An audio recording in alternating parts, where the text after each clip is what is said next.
поведението на останалите, обикновенните жени? Ами, то също е белязано от много строг контрол. Има правила буквално за всичко. Като, например, Облеклото. Какво може и какво не може да се носи. Ярки цветове забранени. Токчета забранени. Западни марки – абсурд. Доскоро дори панталоните бяха табу за жените. наистина ли?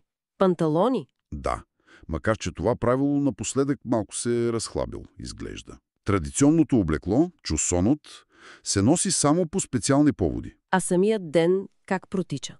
Започва много рано, към 6 сутринта.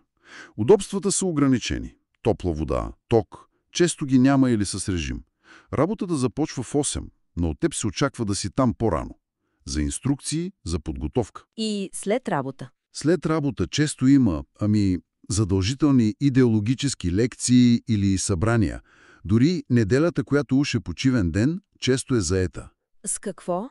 С организирани посещения на паметници, на някакви мероприятия, общо взето свободното лично време е силно ограничено. И освен това, задължителна военна служба, нали? 7 години. Точно така.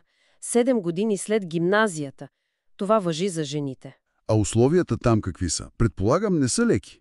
Обучението е подобно на мъжкото, но разказите на бегълци описват наистина много тежки условия.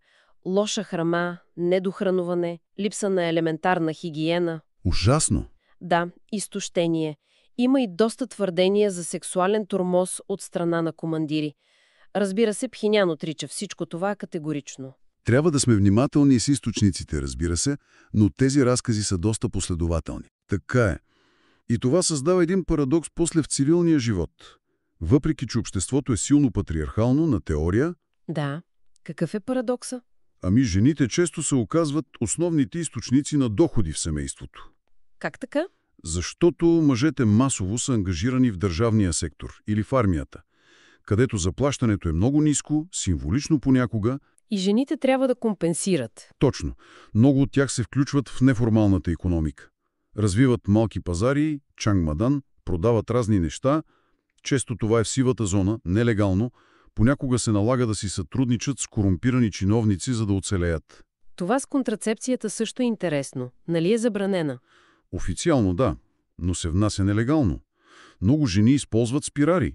Дори се говори, че някои родители слагат спирали на дъщерите си преди да влязат в казармата. От страх. От страх от сексуално насилие и нежелана бременност, там да.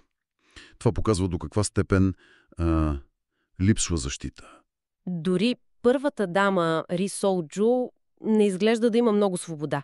Рядко се появява, името я сменено. Да, нейният живот също е пример за строг контрол.